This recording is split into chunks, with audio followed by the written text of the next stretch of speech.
العظيم وصدق رسوله النبي الكريم ونحن على ذلك من الشاهدين والشاكرين والحمد لله رب العالمين.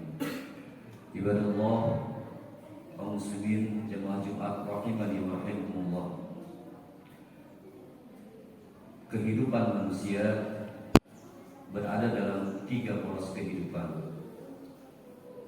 Yang pertama, kehidupan masa lalu yang sudah terjadi, kehidupan sekarang saat ini yang sedang kita hadapi, dan kehidupan masa yang akan datang, yang nanti akan datang kepada kita, dan wajib harus mau tidak mau kita harus menghadapinya.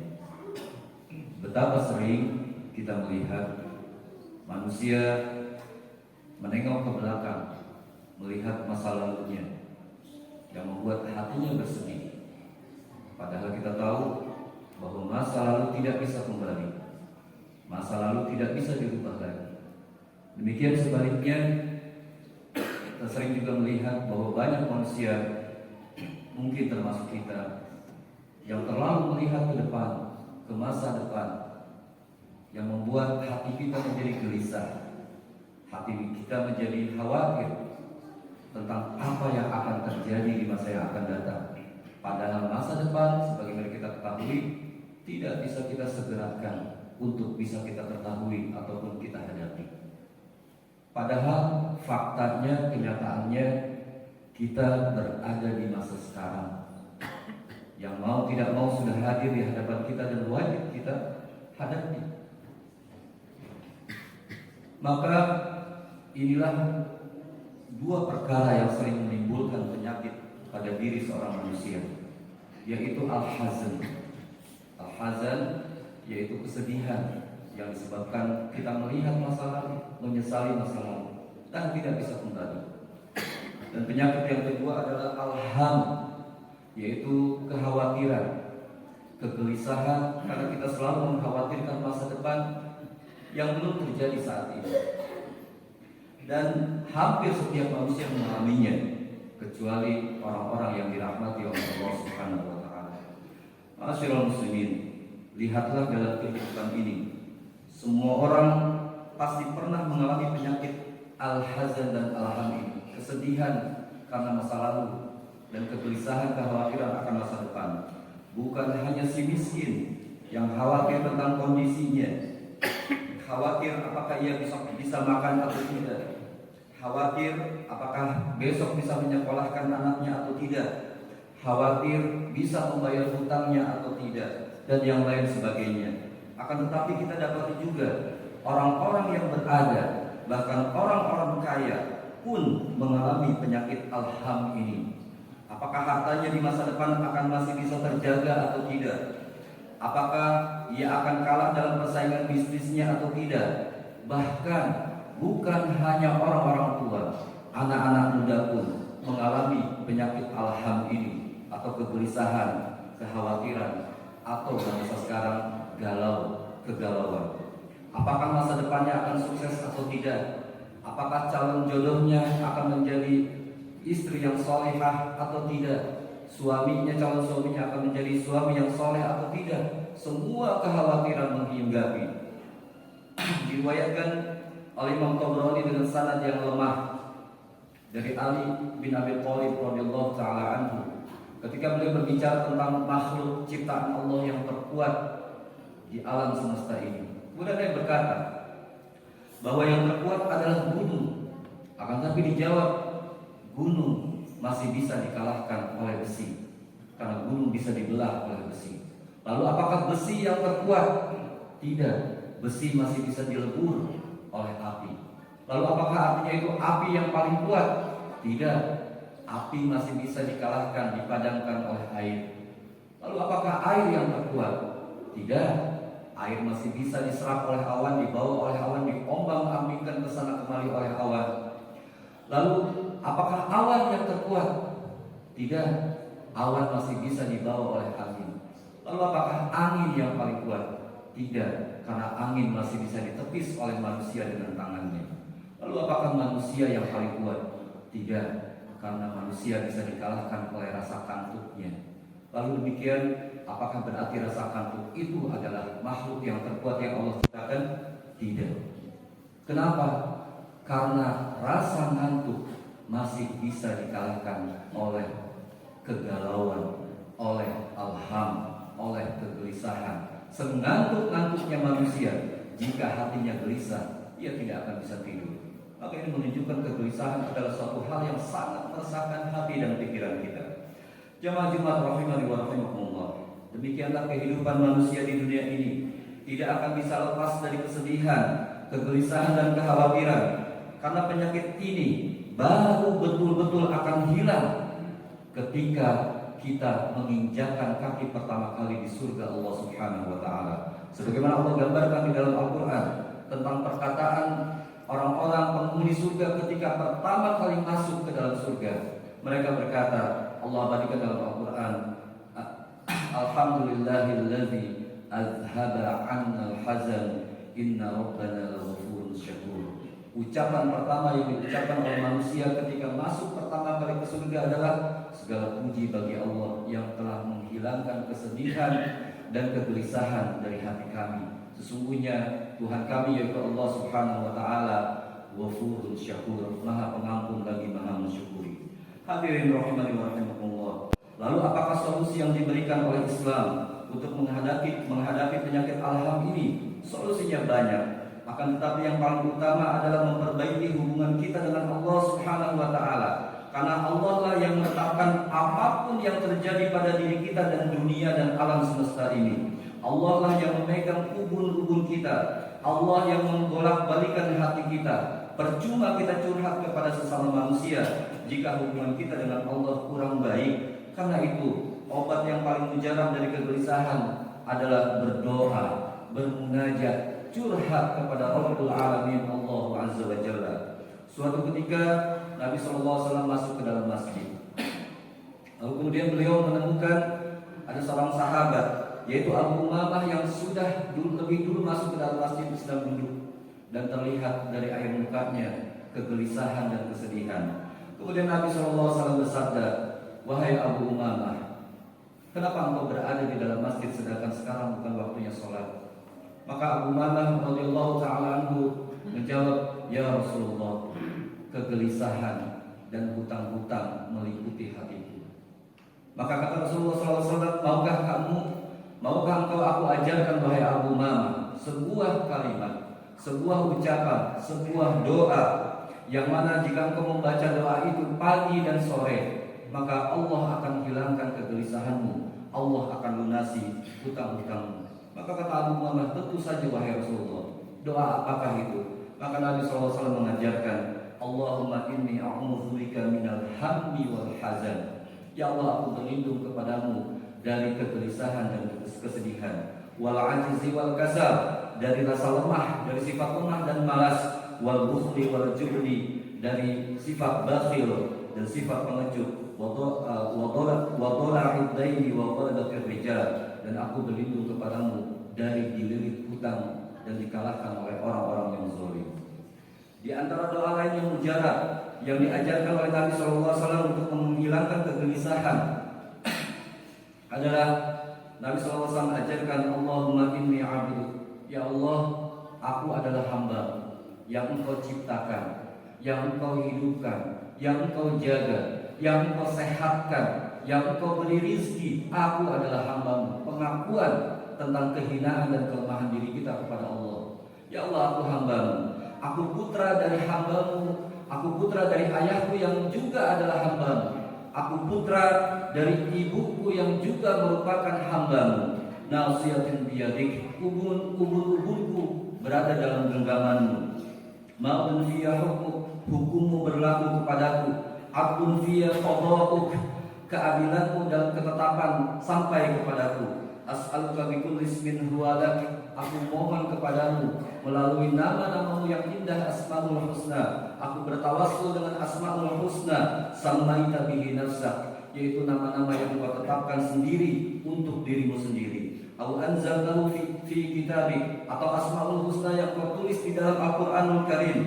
Au 'allamtahu ahadan min khalqik, atau Asmaul Husna yang kau ajarkan kepada hamba-hambamu. aw ista'tharta bihi fi 'ilmil ghaibi 'indak, atau nama Asmaul Husna yang kau rahasiakan dalam ilmu ghaibmu, an taj'alal Qur'ana 'azima rabi'a qulubina, agar engkau menjadikan Al-Qur'an sebagai penyejuk hatiku, wa nura sudurina, dan agar Al-Qur'an dijadikan sebagai cahaya penerang dadaku, wa jalaa ahzanina, dan pelipur kesedihanku, wa dhahaba humumina wa humumina, dan Al-Quran kau jadikan sebagai penghilang kegelisahanku. Rawahu Ahmad.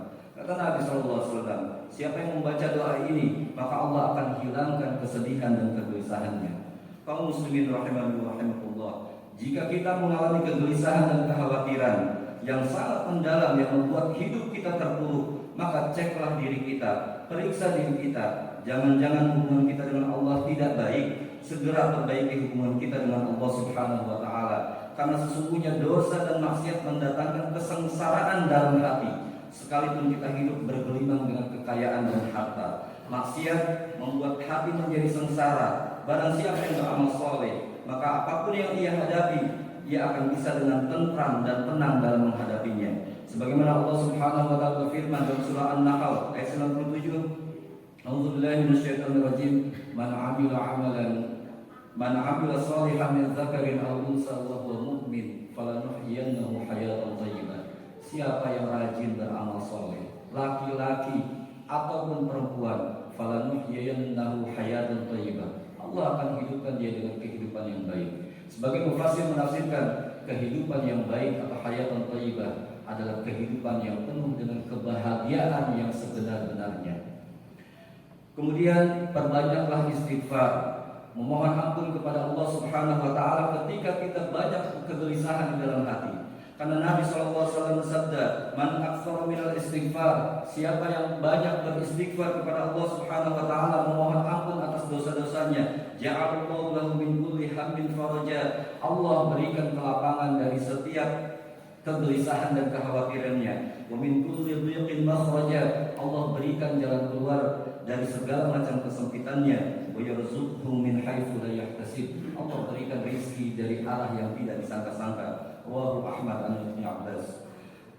Kemudian ayuhal muslimin, suatu ketika Al-Imam Ibrahim bin Adham pernah menjumpai seorang pemuda yang sedang duduk termenung. Rupanya pemuda itu sedang mengalami kegelisahan dan kekhawatiran, kesedihan, memikirkan tentang garis hidupnya. Sang imam kemudian menghampiri pemuda tersebut dengan penuh akhlak dan penuh dengan keramahan. Setelah memberi salam, Al-Imam Ibrahim bin Adham berkata kepada pemuda tersebut, wahai pemuda, bolehkah aku bertanya tentang 3 hal? Aku akan bertanya kepadamu tentang 3 hal dan tolong jawab dengan jujur. Maka kata pemuda itu, boleh wahai imam. Yang pertama, kata Imam Ibrahim bin Adham, pertanyaan pertama, apakah ada suatu perkara yang mungkin terjadi di alam semesta ini, di dunia ini, yang luput dari pengetahuan dan kehendak Allah Subhanahu wa taala? Artinya, apakah mungkin ada suatu hal yang terjadi yang Allah tidak tahu dan Allah tidak menghendaki? Maka si pemuda itu menjawab, tidak mungkin. Tidak mungkin ada yang terjadi kecuali Allah pasti tahu dan Allah pasti menghendaki.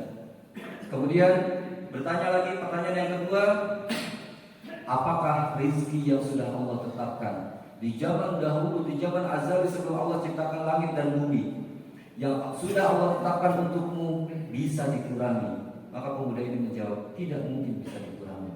Apa rezeki yang sudah Allah tetapkan pasti akan sampai kepada kita, tidak berkurang, tidak bertambah. Kemudian yang ketiga, pertanyaan ketiga adalah, apakah kematian yang sudah ditetapkan oleh Allah sebelum engkau diciptakan bisa digeserkan, bisa ditunda, bisa dipercepat? Maka pemuda ini menjawab, sungguh tidak mungkin bisa disegerakan atau diakhirkan kematian yang sudah Allah tetapkan dalam takdirnya. Maka Al-Imam Ibrahim bin Adham pun berkata, kalau begitu, apa yang perlu kita khawatirkan? Rezeki sudah ditetapkan oleh Allah. Segala sesuatu yang menimpa kita sudah ditetapkan oleh Allah. Kematian sudah ditetapkan oleh Allah, tidak bisa ada yang berubah. Lalu apa yang kita khawatirkan? A'udzubillahi minasyaitonir rajim. Man 'amila shalihan min dzakarin aw unsa wa huwa المؤمن فلنحيينهم حياة طيبة ولنجزينهم بأحسن ما كانوا يعملون. أقول قولي هذا وأستغفر الله لي ولكم. اللهم صل على سيدنا محمد وعلى آل سيدنا محمد.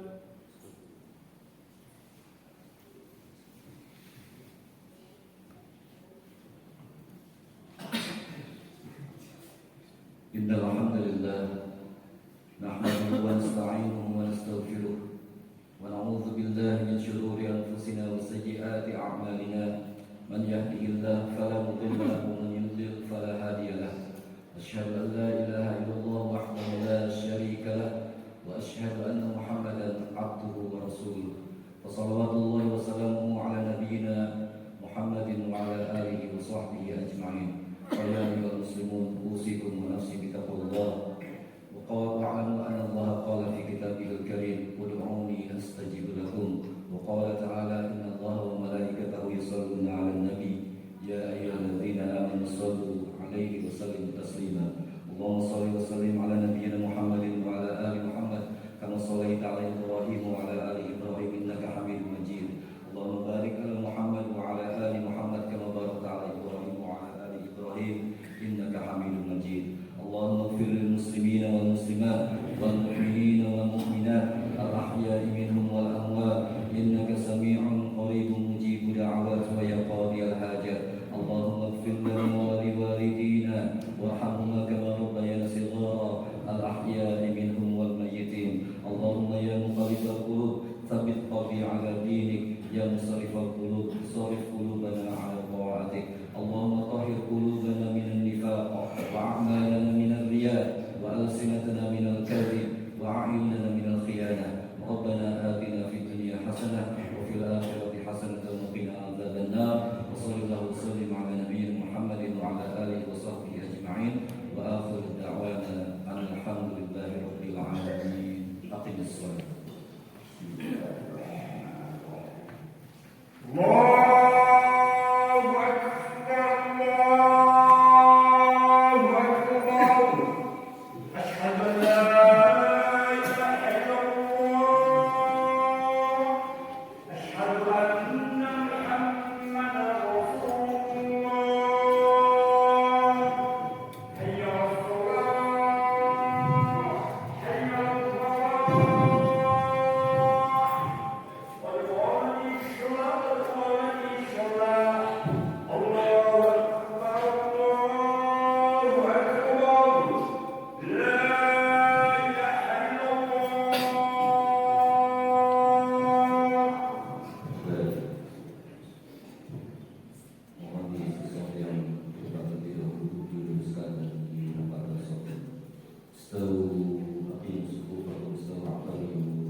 واتقوا الله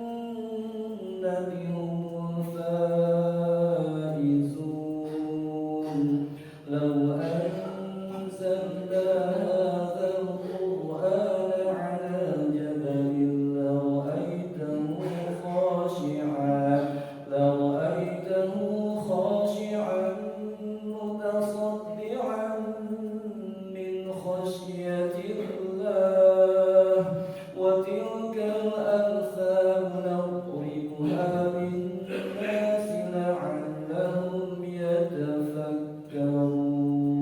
يتفكرون الله أكبر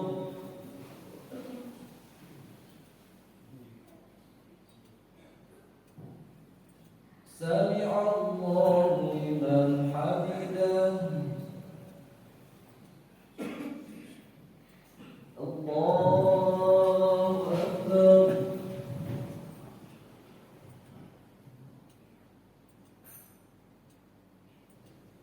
الله أكبر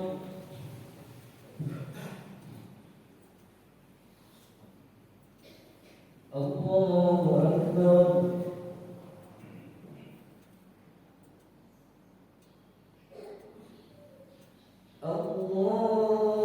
الله أكبر بسم الله الرحمن الرحيم الحمد لله رب العالمين الرحمن الرحيم مالك يوم الدين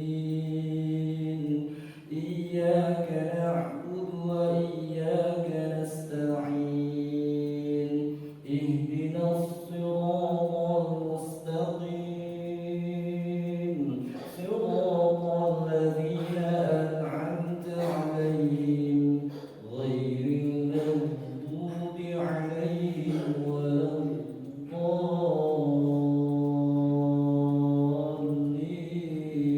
الضالين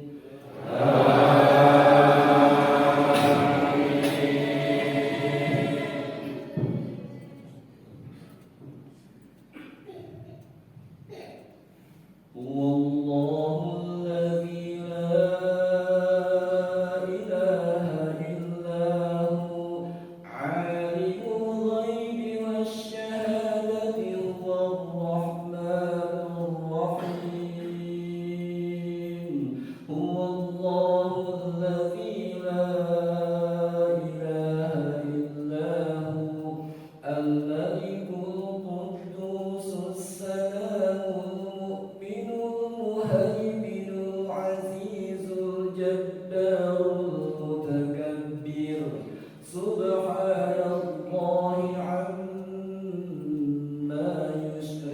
يشركون هو الله الخالق البارئ المصور له الأسماء الحسنى يسبح له ما في السماوات والأرض وهو العزيز الحكيم الله أكبر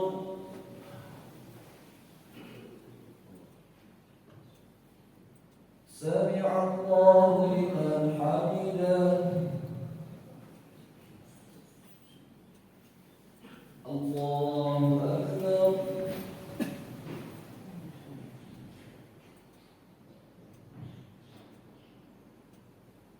الله أكبر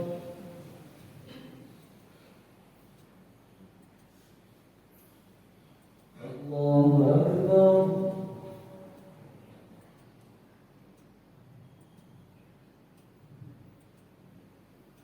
الله أكبر